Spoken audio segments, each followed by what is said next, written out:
Hey, what's up, guys? Welcome back to the Money-ish Show. We got a great guest all the way from New Orleans that came in. He's the president and CEO of Paradigm. They refer to him as the mindset disruption strategist. We're going to talk a lot about that today. And I will tell you, it was very true. We got to my office, and you guys know I interview people all the time. We came to my office, and man, we had a great time disrupting my mindset on a certain topic. And author of What If We Were Doing It All Wrong? And again, you're gonna find out what that means in just a second here. But we're gonna introduce Eric all the way from New Orleans. Eric, thanks for coming in today to the show, man. Andrew, thank you for having me.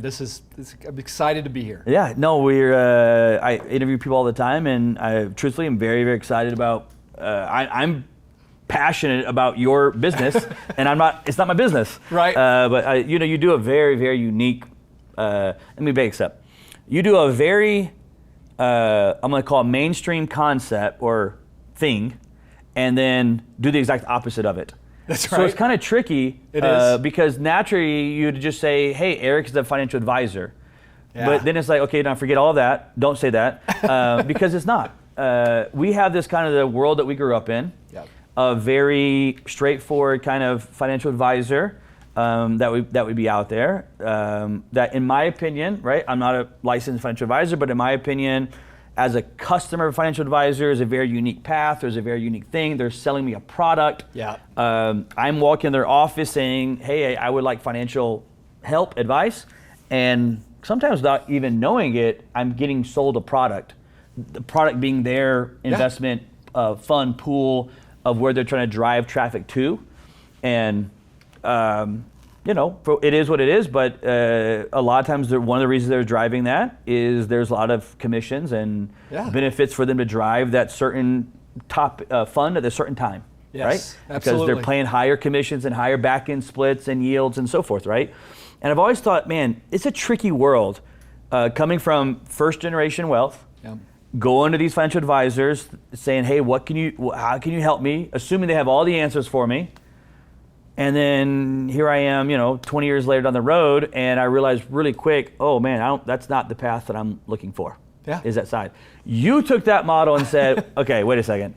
We got to completely reinvent what's being done here. And I love the word, and I'm going to give you the word innovator.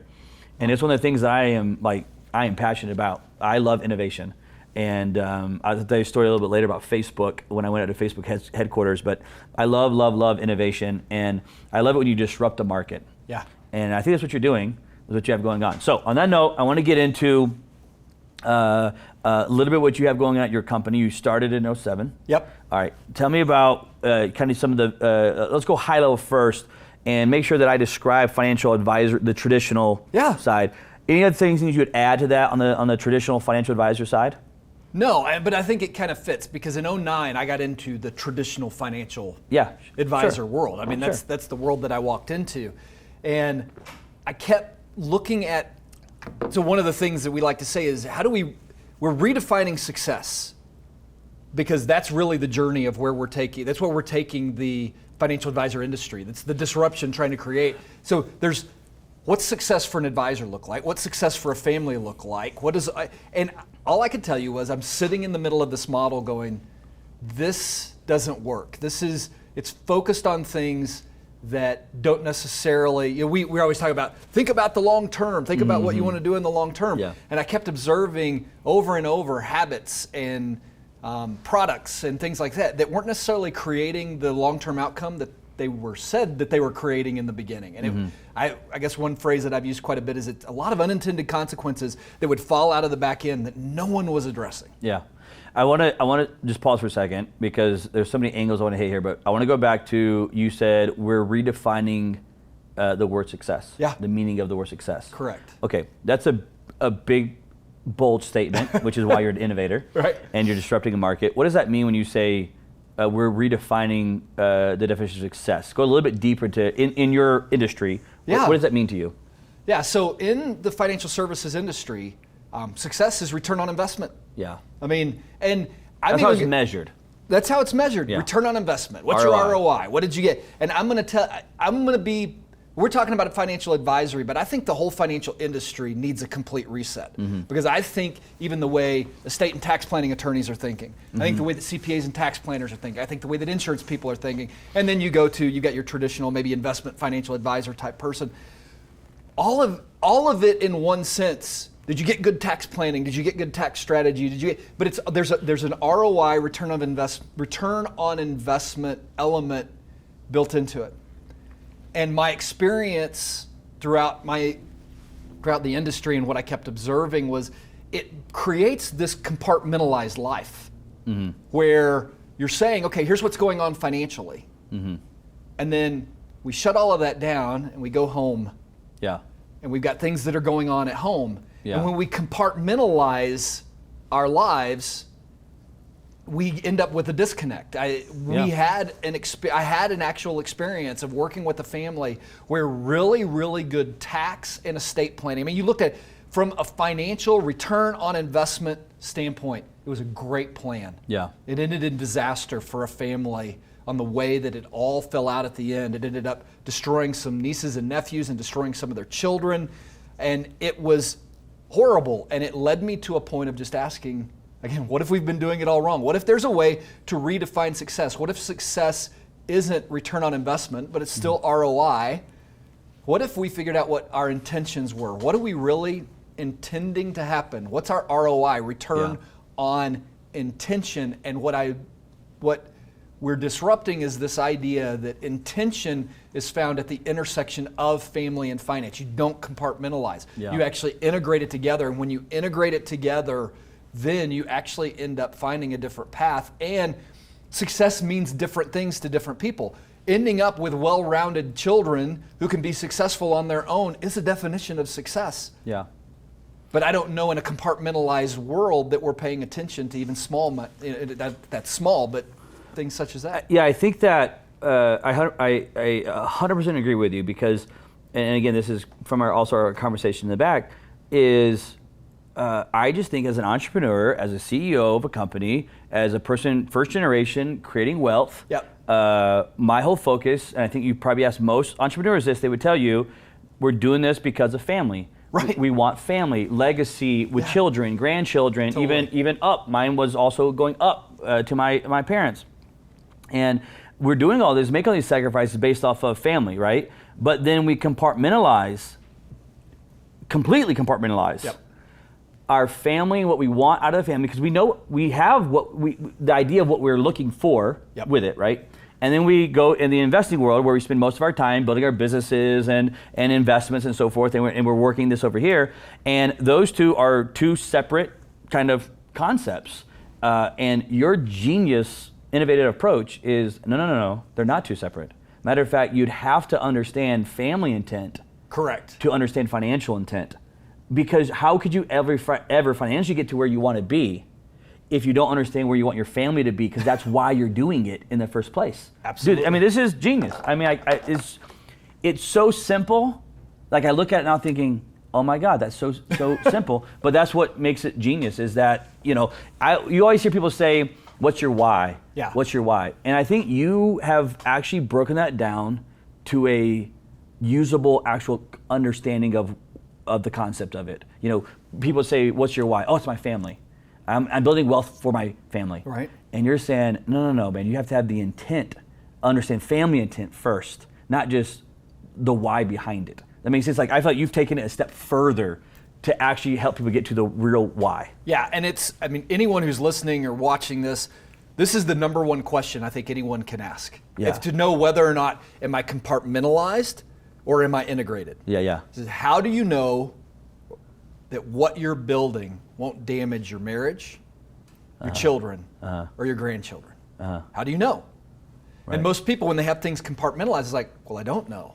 I wonder. And what I also find is a lot of people, you ask them that question, they go, well, no, I wonder that. Yeah. I don't know how to know for sure whether or not this will end up damaging them. And some of the challenges from the financial industry standpoint, and we talked about this a little bit in back, is good ROI over a 3 or 5 year period can disguise and hide a lot of bad return on intention. Yeah. You could be really doing some things really, really well that look really good financially that show up 10 years, 15 years down the road. What you don't realize you're doing when you compartmentalize versus integrating, when you compartmentalize, you're planting all these seeds of unintended consequences that fall out the back end, and there's not even really a chance to weed the garden in the middle because it's compartmentalized. Those weeds are over here.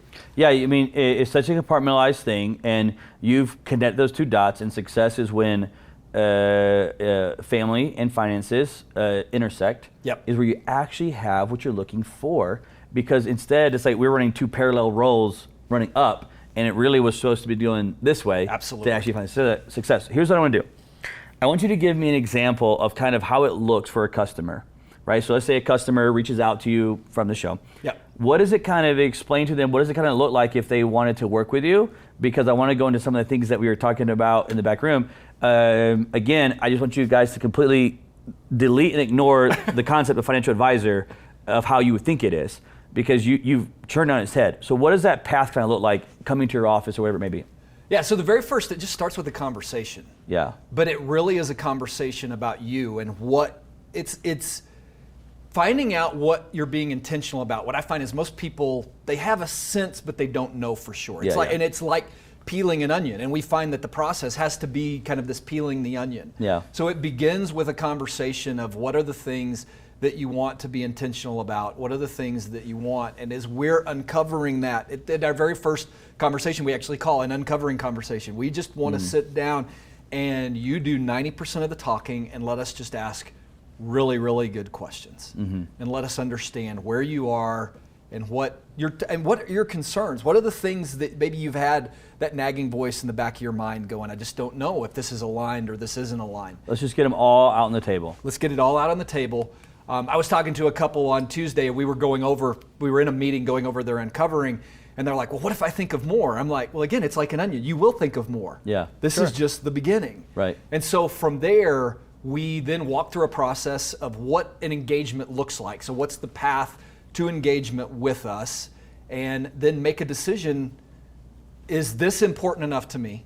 And am I at a point that I'm ready to actually, we work primarily with couples that are married and have children. So as a couple, is this something we want to do together? That's something that we didn't talk about, but happens so many times. When you compartmentalize, you actually typically end up separating couples. You usually have one who's only focused on the money and one who's only focused on the financial, and a lot of times only on the family. And I can't tell you how many times when we'd work under the compartmentalized model, it'd be like, oh, my spouse is not going to be here because they're not interested. Yeah. We're not interested in the family. We got to compartmentalize this. We got to get this integrated together.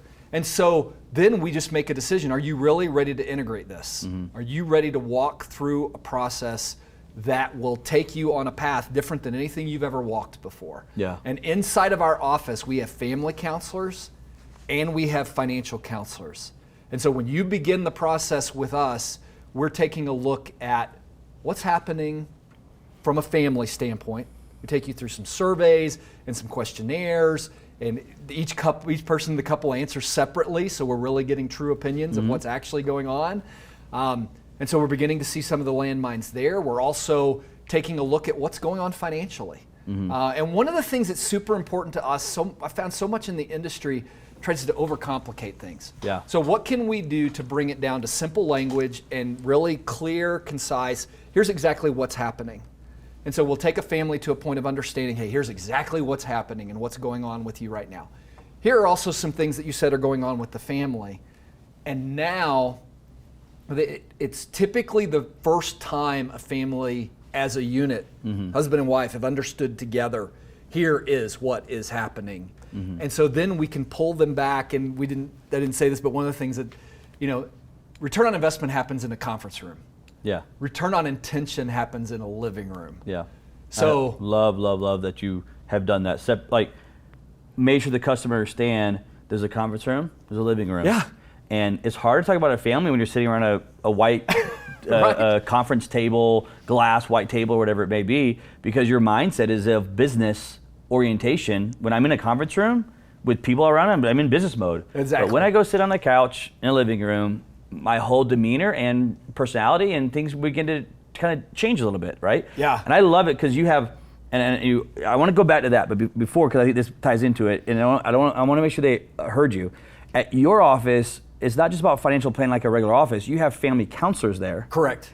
And financial advisors there. Yep. And that's because you believe that you have to have family intent built out, and then the financial intent built to match the family intent, right? Absolutely. So they're going to go through a family side of it first, and then the financial side of it. Now, because of that, take us to the living room and conference room analogy you were talking about there. Why did you do that? So one of our mottos is your living room or ours. Yeah. So you may be most comfortable in your living room.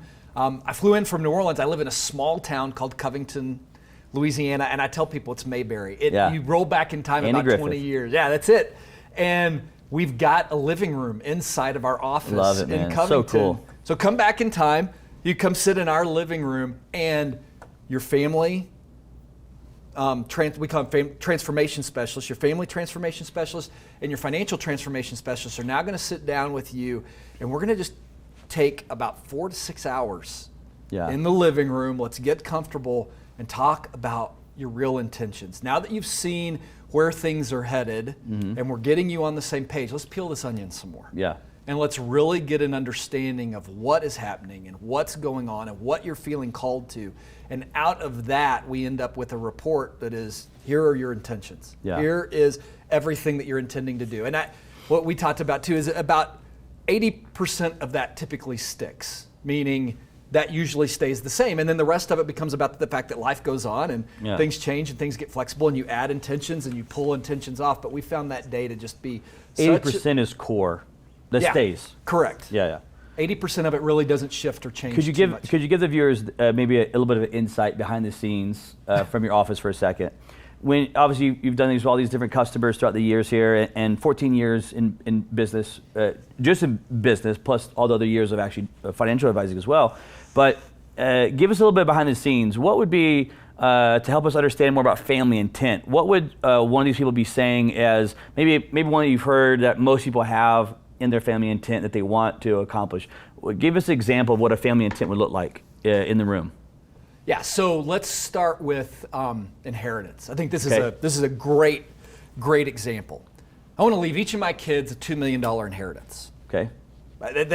So people will be like, that's what I want to do. Okay. That's what they're saying their intent is. That's what they're saying their intent is. Okay. Now, this is going to turn into probably a 30, 40-minute conversation. Right. That Sure. one little piece Sure. is going to turn into that. So I want to leave my kids a $2 million inheritance. Okay, when?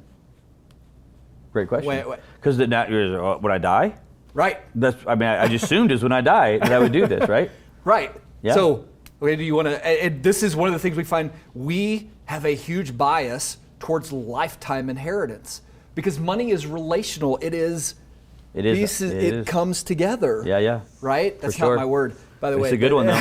There's so many good ones, and money's relational. Money is so relational. Good. It's not just a product. And so, if you really want to build this intersection of family and finance, it has to go into the relationship. And what a better relationship than to give the inheritance, when they need it most, right? Maybe when they're in their 30s or their late 20s and they're having their own families. I mean, if you look at right now, especially with life expectancy around this inheritance question, and this is part of what we're walking people through on thinking about this. I mean, you're going to live till 90? You're going to give your kids an inheritance when they're 70?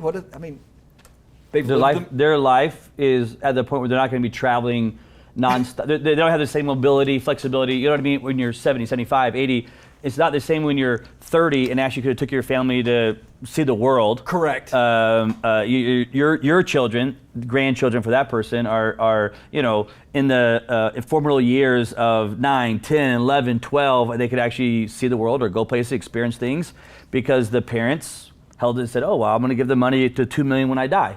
So wait till I die. Yeah. And it also creates this thing of like, come on, hurry up, man. Doesn't it? Right, Kick the bucket, dude. Kick the bucket. You know what I mean? Like, it's horrible to say, but I'm telling you, it happens. It's the antithesis of relationship. Yeah, great point, man. Great point. Right, so when you compartmentalize, you actually do damage to the one thing that is the most important thing. Yeah. So the relationship. That's why I love this family intent that you do, because it's just a totally different approach to finances, right? Well, and I'll give you another example, right? So $2 million. Well, where did that number come from? Yeah. Why 2? Why 2? Why not 3, 5, 1, 0? Right. I mean, and when you look at the income that could, let's say, even you're going to give them $2 million during their lifetime. Okay. Next question: So what would that do? So, 10%, $2 million, $200,000 a year. If it's 5%, it's $100,000 a year. That's a pretty good life. Would they need to work? Right. What could and would that potential inheritance do to your children? Which now leads to a different set of questions. Now let's talk about the maturity of your children. How are they relationally mature? How are they financially mature? These are all conversations. And I told you, it turns into like a 30-minute conversation just simply around... Again, because it's like you say, the onions, there's layers that you got to peel back and peel back and peel back. And honestly, again, a person who has created wealth and created, for family, it's just, you're just going so much deeper and more of a actual logical approach to how it should have been structured from the beginning. Because I would have done things differently. Back then, I would have done things differently because but I was all financially intent out of the gate, right? Yeah. When I should have been, family intent, because that was my purpose, but I was leading with financially versus leading with family. Right. I think what I'm saying here, and I love what you're doing there, and it makes sense to me. So as an example, I want to be careful though, because one thing I don't want to do, and you made this comment about I would have done it differently. There's always an opportunity to look and do things differently. Yeah. But sometimes when you make that statement, there's this like, oh, I could carry guilt and shame, or I can't believe I did something like that. The only place you can be is right where you are. That's it. You can't. There's a great statement that I heard that says, how did they say?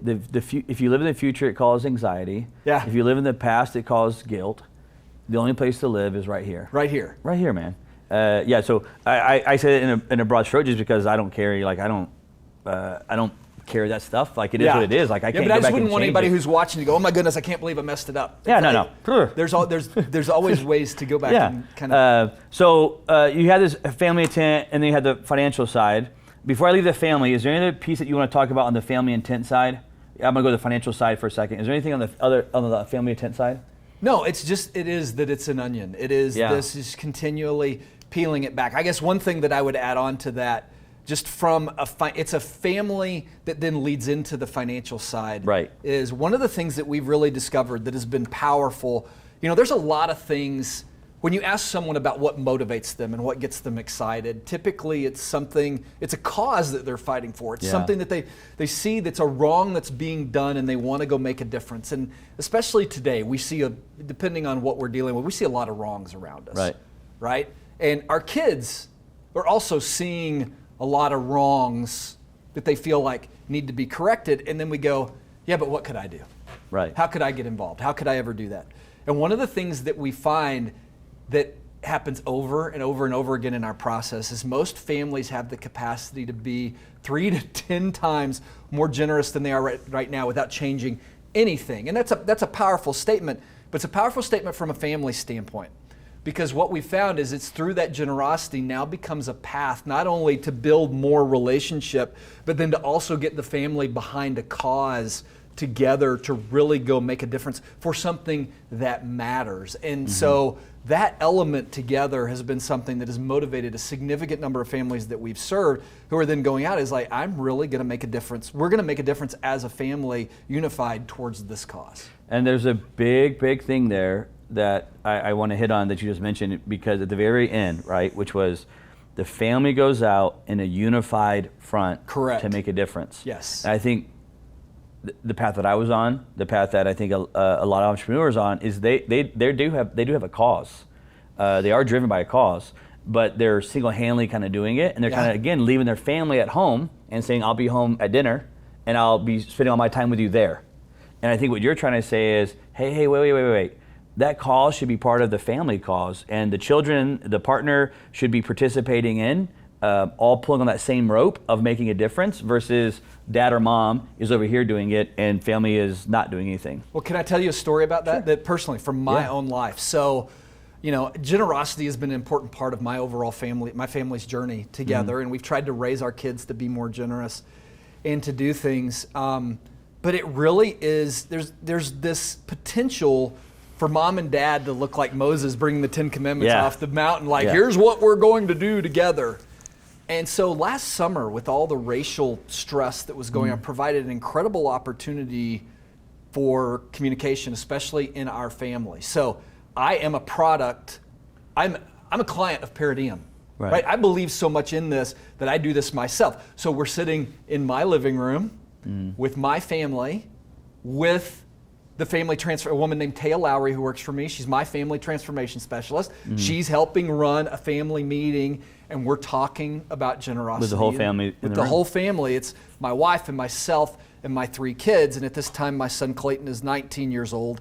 And he's really feeling the racial tension. I mean, he's feeling a lot of that. So what that begins is a conversation around, okay, what's going on and what's happening and then getting their viewpoints on what's happening, right? And as an entrepreneurial family, one of the things that we started talking about was there's struggles and opportunities in those types of communities to be more entrepreneurial. And sometimes when you can be, what I see entrepreneurial, I'm going to use another one, this is not my answer today, but money is also freedom. Yeah.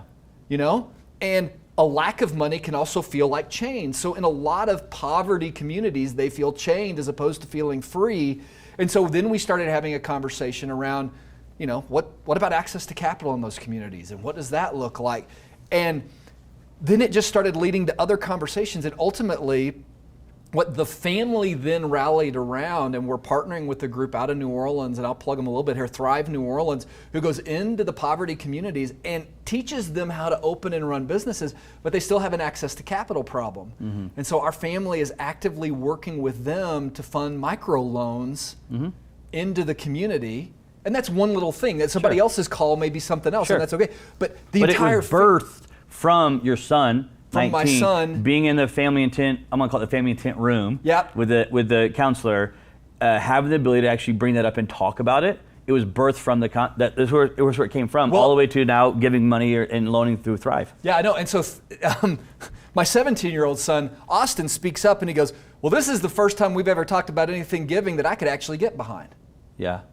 You know, so he feels the freedom to actually say that rather than feeling like mom and dad are bringing down. And now the entire family is unified behind a cause. Why? Because we had an intentional conversation. Love it, man. So powerful. It's stuff, and it's also stuff that your kids will never, ever, ever forget. There's no way. Yeah. There's no way, because now they're pushing on something that they chose from a young age to go push on. Correct. You know what I mean? Make a difference with. I know earlier we talked about with your, and I want to move past this because we got more to cover, but I want to just from a high level, I know we talked about there's kind of, when you go through the journey with you guys, your company, that there's kind of 6 intentional points that you guys hit. Yeah. In the family intentional side. Correct. Just from a high level, what are kind of those 6 points, if you can? Yeah, so 6 principles of intention. And what we've found is if a family is going to be successful in partnering with us, these have to be in alignment. Okay. So number 1 is your top asset is your family. Okay. If your top asset is your balance sheet, we're not a good fit. Right? Good. Number 2 is your top investment is your business. Okay. Go back to this entire idea that people are so caught up on, you know, what is the investment manager going to do? No, I've never seen an investment manager beat a business owner who can go out and grow and leverage up a business. So recognizing those 2 things. The third one is a little bit different, and we get a little bit of pushback from some of the attorneys, but it's your control of money is finite. Okay. Because a lot of the legal structures that we've run into are trying to create control beyond the grave. Well, control's not relational. Control is trying to create something. And if you look at the statistics, 90% of family wealth fails after 3 generations. And you can only relationally have a relationship for 3 generations. So our advice to people is build plans that will go for 3 generations where you can be engaged relationally, but realize your control is finite, which then leads into principle 4, which is transformation. True transformation happens in relationship. So that builds the importance on the family component. And then the last 2 tie a little bit more into things we've talked about already, but then especially into where our faith comes from. So number 5 is that generosity defeats scarcity. Oh, that's a good one. Yeah. So if you come in and you really want to embrace abundance, it starts at generosity. Yeah. And then number 6 is today echoes through eternity. With an eternal mindset, I'm going to live 90 years. Okay, in the scope of eternity, that's a pretty small blip. So what am I doing today to prepare the next generation, to prepare the relationships? And that's, I don't know that we talked about this at the beginning, but paradigm is a word we made up that means beyond the day. Are you thinking about something that's beyond today, that's when you're not here, that's going to make an impact, or are you only focused on what you're doing with what you've got? I love one of the points that I just had like this again, just an idea as you were talking, and thinking about myself as you were talking, was that control part, which I think was point number 3, if I'm not mistaken. Control is finite. Is that a lot of times as an entrepreneur, as we're building wealth, we're saying to ourselves, we want to build generational wealth. You hear that word thrown out all the time, right? And I've said it myself, I want to build generational wealth, right? And now I'm thinking this through, because you talk about how control is finite. I know there's estate planning that people always try to get into, but 90% of it in 3 years is gone.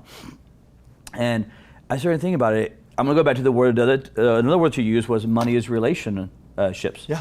And I'm thinking, wait a second, I think that maybe I'm looking at this all wrong. My money should be spending right now on not trying to provide money for all these other generations, but wouldn't it be better for me to spend my money now on my children, building a relationship with my children, using money in a positive way to educate, teach my own children how to continue to build wealth in their lives. And the real generational wealth is teaching that money is the relationship glue that we could use in our lifetime, versus when we die at 90, give it to our kids when they're 70, right. And say, okay, here it is. You get this $2 million that I set aside for you, so enjoy it until you die. Man, wouldn't it be? I'm sitting there thinking, gosh, I always say generational wealth, but maybe the true definition of generational wealth is not giving money to the next generation to a certain degree, but teaching the next generation by using my money to go build wealth for their next generation. Yeah. I think I'm having like an epiphany of what I should be doing with my money right now on camera. You're now getting exactly what we're doing. This is exactly what we're walking families through. And just no one ever has this conversation. They don't. No financial advisor, and I told you this, I have financial advisors, I have CPAs, I have attorneys, I have custodians, I have estate planners, but no one actually talks about it from this position. That's why I think it's genius. Innovative, like genius. Yeah. I love it, man. There's so many points. If they want to get more information about the family intent stuff, the 6 principles, so forth, where's the best place for them to go? Yeah, so the best place to get in touch with me is ericl360.com. Okay. It's a great, go to that website, because you can text me, you can send me an email, you can go on any of my social media platforms. Get in touch with me. You've got access to our website. Everything is there. Yeah.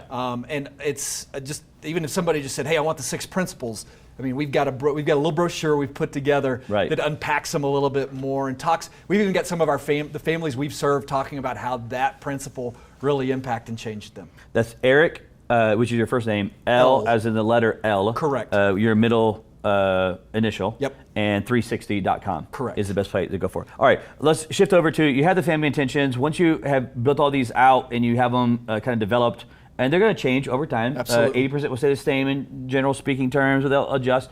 Then there's the financial side. And is the main plan there to make sure that the financial plan is actually meeting the real family intentional plan? Is that kind of where you're headed with it? Yeah. And so I've got financial one thing I'll say really quick. So you get the intentions, and then one of the things that we do at that point is we pull the entire family back for an entire day just spent together talking about what it means to be family. Like, let's put the balance sheet and shift it. If transformation happens in a relationship, let's really push the money to the side. So we're having that retreat. Then we go into how do we get it financially aligned? Because there's even some things that come out of that day-long retreat as a family that help us shape a little bit more of the intentions and what the family needs to be doing financially. Yeah. But then my financial professionals go in. And the cool part is work with your existing professionals. So you got a CPA, you got an attorney, you got a guy who manages your investments. Great, because they're not asking you these questions. Keep them on the team. We need them on the team. We're not writing legal documents. We're not filing tax returns. But we are really, really good at taking your intentions. And I like to say we're strategy and product agnostic, which is true.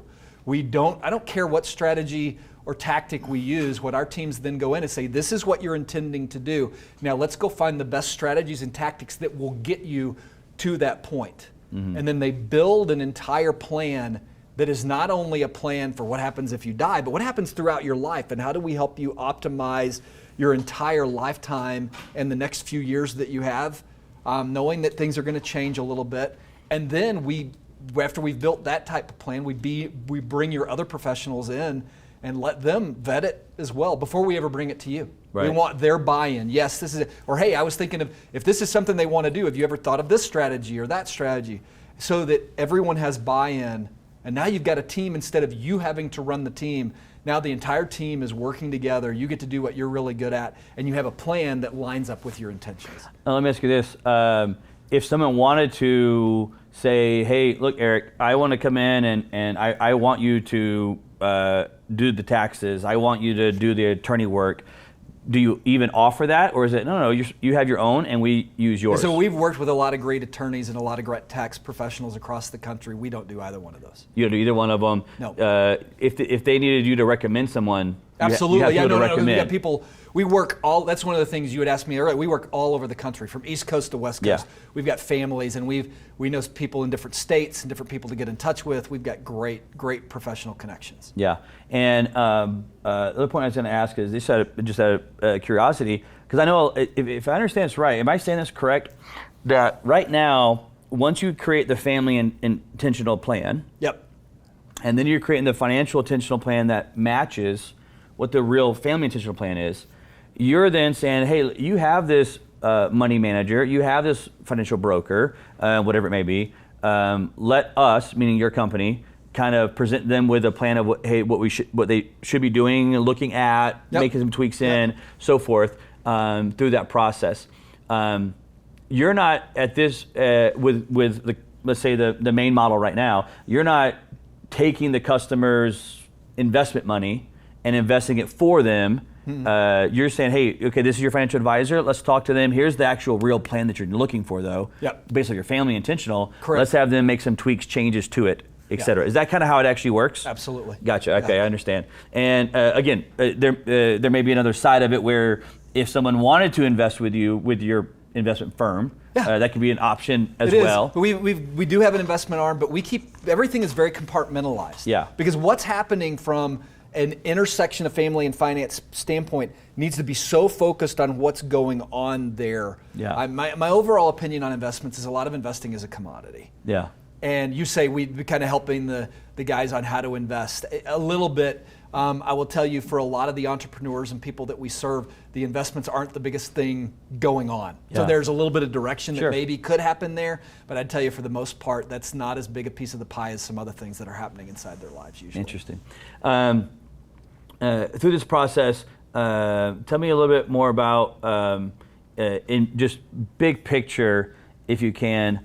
I know right now you guys are based out of Louisiana, but from there you can help anybody anywhere. They can come to you. You can go to them if they wanted to pay for you to go to them. Yep. You could go to them. I mean, COVID created an interesting world, because a lot of things that we used to say that we couldn't do via Zoom, we've discovered you can do a whole lot of things via Zoom. There was a family who hired us who's in Nevada, and our teams did all of the work with them via Zoom, and then they had the first relational face-to-face meeting. I think it was last week or week before, that the family transformation and financial transformation flew out to Nevada to do a family meeting. They chose their living room, right? Mm-hmm. So we did a family meeting and then did some other financial work while we were there. And they were just making the comment. They said, well, it was like, we already know each other. Like, we feel like we've built this deep, strong relationship, but it was good to be face to face. It was good to be together. So we've created, either model, team comes to you, you come to Covington and meet Mayberry. the team. Come to Mayberry, meet the team. I want to ask you this, a little bit off of the companies for a second here. Talk to me about the word innovation. Obviously, it's a big thing for you. It's a big thing for me.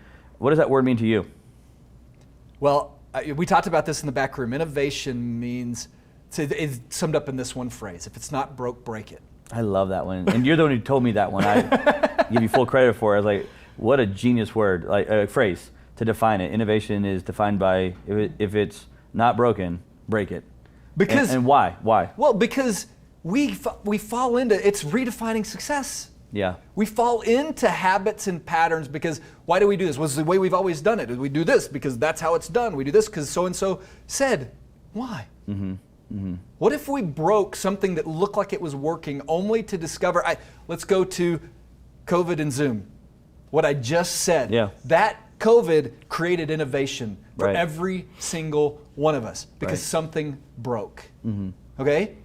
And we can talk about the sadness of who passed away, and then you've got the debate on why COVID happened, and was it political or was it manufactured? All that stuff, just set it aside. Set it all aside and take the gift of what broke and create innovation. Yeah. Create it out of look at everything. Failure is just an opportunity to innovate.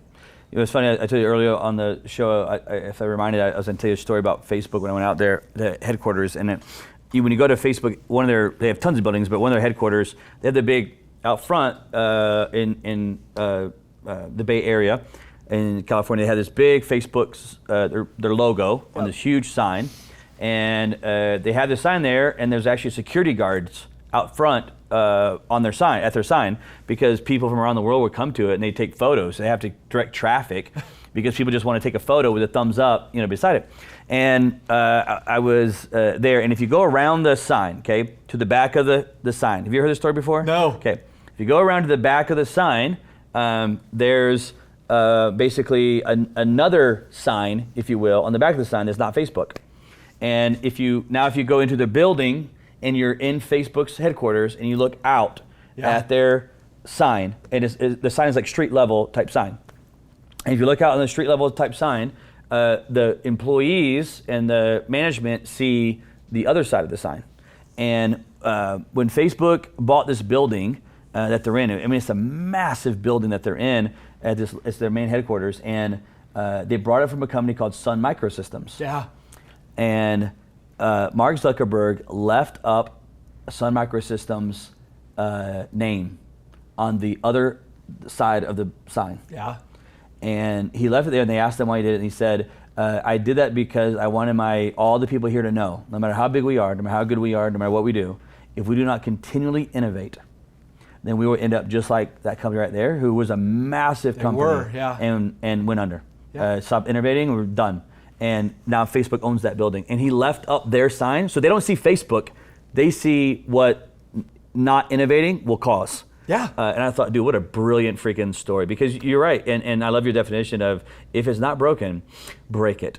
Break it. Because you have no idea what's going to come out of that if you just break it and then rebuild it to see what, you can always go back to what it was. Absolutely. It's not that you're going to disappear from it, you can always go back to what it was. But I love that word, and again, I kind of, I interview so many people, there's certain times that certain words stick out as like, oh, this is a word for that person. And to me, yours is innovate. Well, and just to put it a different way too, go back to paradigm, beyond the day. Innovation is thinking beyond today. Yeah. Right, that's how Zuckerberg is doing, is let's look at, if we don't do something, that's what beyond today. We're headed, meaning, headed means you're headed that direction, right? Yeah. Not there right now, but you're headed that direction, right? Correct. Beyond today. I'll ask you one more question that I love to ask every guest, which is, you've been in business now for 14 plus years, plus a financial advisor before all that as well. I want you to name out a massive problem that you faced in business, whatever it may be, and then how did you overcome that problem when you faced it? It was a massive problem that you had to face. Yeah, so it was a number of years ago, and I don't know that I'm going to give you an answer you expect, because I don't know that I expect to give this answer this way. Fine. But it was about 2 or 3 years ago, and we were just struggling from a business standpoint. Yeah. Like, couldn't get new customers in, having trouble just even getting our messaging out. And I was at a place where I didn't take a paycheck for a year. Sure, of course. Right? Yeah. Just keeping the lights on. Welcome to entrepreneurial world. What Instagram never tells you. Right? You know? You want to be an entrepreneur? Oh, you want to starve for a little while? Okay. Perfect. You want to go on a diet? Perfect. And I had a place where I was so focused on business. Yeah. Like, I was on the road all the time, gone. I remember my wife looked at me, it was a February, and my wife said, it's February, you haven't been home 20 days of the last 28. Yeah. I'm like, okay. And you asked me how I got out of it, and this is gonna sound crazy, but I had a friend of mine who came to me and he said, I wanna take you to coffee and talk to you about what's going on. Okay, he goes, he set me down, he goes, I just need to know why you hate your family.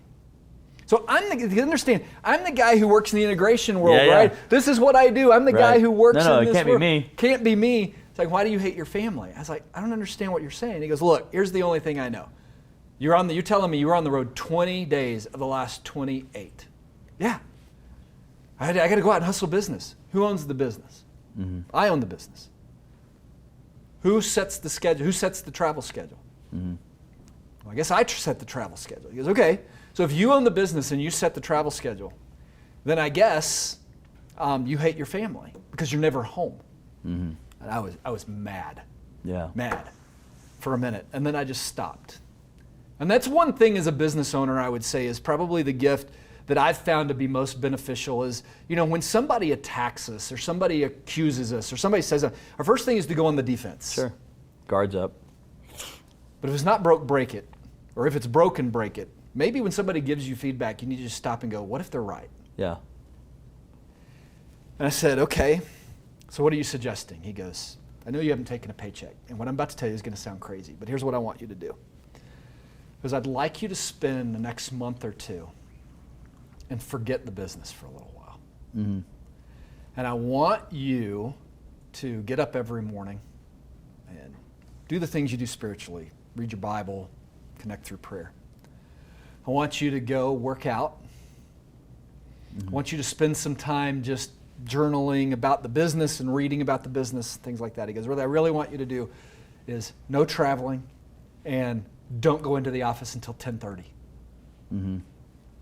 So as a type A business owner, hard charging, be in before everybody, sure. This already has me off. But not only that, I'm not getting a paycheck. Right. We're in a place where we're stuck, and you're telling me to go do less of what I feel like I need to be doing the most right now. And he's like, trust me, for 2 months. And if I'm wrong in 2 months, you go back to doing what you're doing. So I did it. Called the staff up, said I won't be in until 10:30. And what ended up happening was, because I didn't come in until 10:30, my team stepped up. Mm-hmm.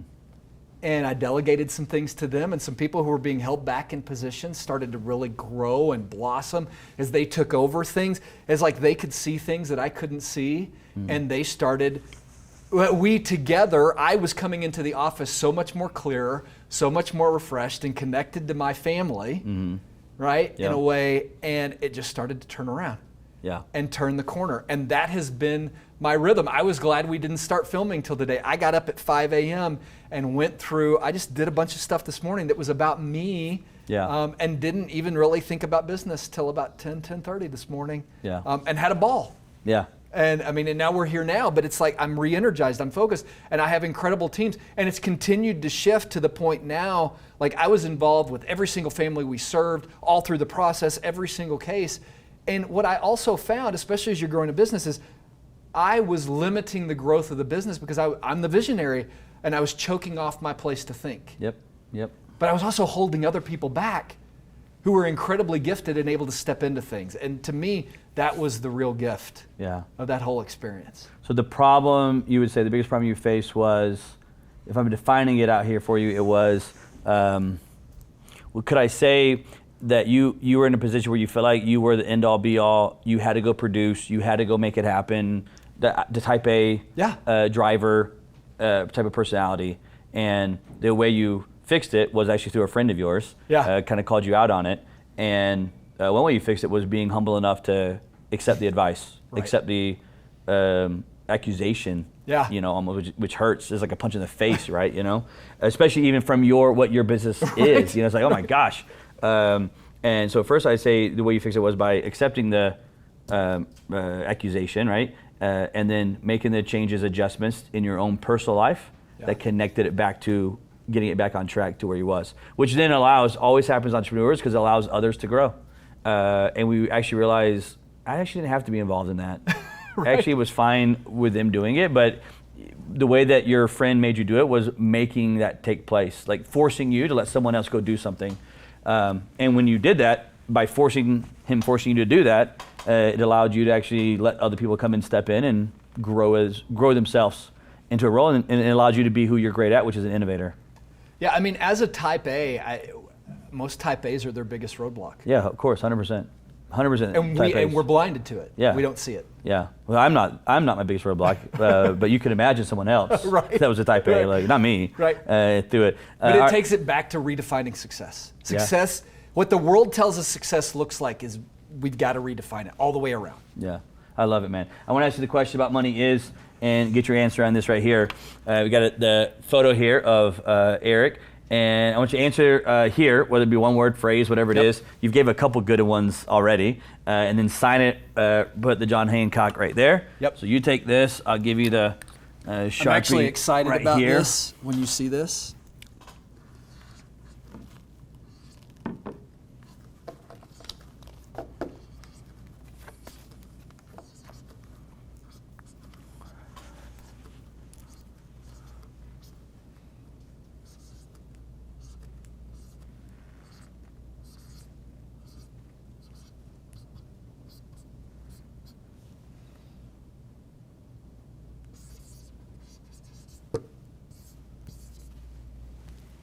Okay. You ready? You ready? Let's do it. Here we go. This is Eric's answer right here. And Eric says money is generational prosperity. Generational prosperity, which is not a word that you're phrase that you hear a lot. Obviously, it's generational wealth. Yeah. Is what you hear a lot, right? Yeah. You said the word generation. Money is generational prosperity. What does that mean by that answer? Well, so it's integrated, right? Wealth typically ends up on the financial side of the balance sheet. But when I think about prosperity, it comes back to, I can be prosperous in relationships. I can be prosperous in health. I can be prosperous financially. I can have very little financially and still have generational prosperity. Prosperity. Yeah. And the way that you build that is integrated. Mm-hmm. The way that you build that is understanding. It also, to build something that's generational means you have to recognize your own finite nature. Mm-hmm. You have to. You have to. If you talk about anything generationally, that means it's past you, and you're thinking that means that you have to be finite, which also brings up a whole other conversation of what does that mean? What does finite mean? I love it, man, because it's funny because I love the answer, generational prosperity. Again, because it's different from financial or generational prosperity, because it's different than generational wealth. And those are not exactly the same two things right there. No, but you were starting to allude to, the reason I said I was excited about it is because you were starting to allude to it when you were talking about what can I do during the lifetime? What could I do to be blessing my children? And so think about from a prosperity standpoint, if it's not just wealth, it could also be wisdom. Sure. Right? So as I'm doing a project together I'll give you an example right now, especially with my oldest, we're looking at helping him buy one of his first real estate properties. Okay. Right? So doing that together, guess what? He's going to mess up. Sure. There's things that are going to go wrong. All of those are teaching moments. How does he handle the frustration? Mm-hmm. What does he do with it? We haven't started that journey yet. Right. But those are the types of things that we even help families consider walking through and thinking through with their kids. And it's about this idea that real generational prosperity is a lifetime journey. Yeah. It's not an estate plan. An estate plan is what happens when I die. Mm-hmm. Generational prosperity is a lifetime journey, and it's relational and financial and spiritual, and everything goes hand in hand. Yeah. That's such a great definition of what it is, and you're right. I knew that's why you were were chuckling when you said it. When you showed me the sign, because I thought, dude, that's exactly what I'm referencing right now. Is like, man, what a better thing to do than go spend it now? Yeah. And actually use it. Number one, because again, you only have you don't have control once you're gone. Like we can debate it as much as we want to, but. People even debate you actually have no control as a person at all, that control doesn't actually exist in general. But so if I don't have control when I leave with my money, and I'm trying to create generational wealth / in your terms prosperity, why don't I go use that money now? Yeah. And actually go use it as a relationship builder, which it can, experience creator. Yeah. Money creates experiences. It does. What you're doing with your children right now with Thrive and putting money there, it creates all those teaching moments, and then money is being used. And I think actually by doing that, if you do it the right way, you actually will create generational wealth. Because that's what's happening is you're changing the complete generational side of how wealth is created, where I think there was this idea that generational wealth was created by one man, John D. Rockefeller, and then he created so much wealth that he created generational wealth because he was so wealthy, which is true in that standpoint. But I think maybe it's like redefining what generational wealth actually is. And maybe generational wealth does not have to be that one person created enough wealth for all the generations, but one person used the money to teach generational wealth, and that's what actually created the generational wealth there. Yeah, I love it, man. What's your family intentions? Yeah, and when you build generational prosperity, you're actually beginning with the end in mind. That question of how do I know that what I'm doing will not damage my marriage, my children, and my grandchildren? Well, you begin with the end in mind. I'm building generational prosperity. Generational prosperity already has a mindset that I want to get rid of the barriers that could damage those relationships. A lot of the damage happens relationally, so you're starting relationally. It's just... Yeah. That's so good, man. You got an incredible business, such a niche and such a innovative way to go about turning an entire industry upside down. Which needs to be done. It does. I can't tell you many people on the show have came on and we've talked about what's wrong with all the stuff that's out there right now and the philosophies behind it were created in the past, and we've changed and grown so much as a culture, as a world in just 20 years. Look how much growth and change has happened, right? But we're still kind of using a little bit of an archaic system of how we do the financial planning side. And so absolutely love what you do, man. So excited you came on the show. Can't wait to work with you in the future as well. Again, EricL360.com from our buddy at Ray Perez. So enjoyed having you on the show. You guys watch the show. I hope you enjoy this one with Eric. We will see you guys next week on the Money Is Show with another guest just for you.